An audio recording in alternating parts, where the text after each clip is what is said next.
Aukeratu osasuntsu jatea. Zu irabazle.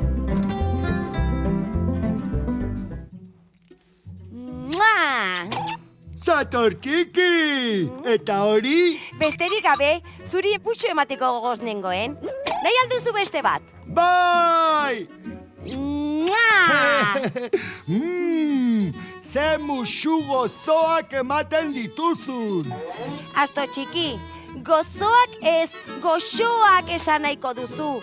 Gozoak azukre asko duten jakiak izaten dira, baina musuak goxoak dira. Eta limoia? Limoia ez da goxoa eta ez gozoa. Limoia garratza da. Garratza? Bai, garratza ospina bezalaxe.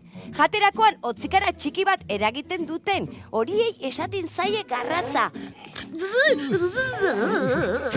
Goxoa, gozoa, garratza, eta mikatza?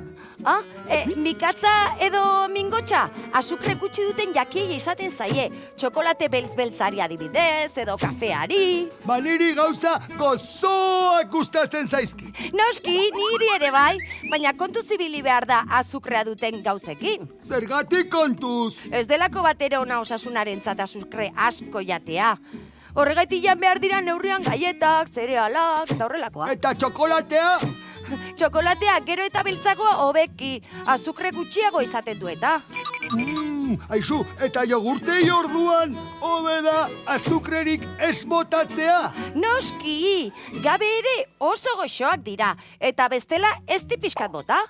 Orduan, zure musuek ez dute azukrerik, ez da? Ez. Orduan, nahi adinai jaso ditzaket. Noski! Mua!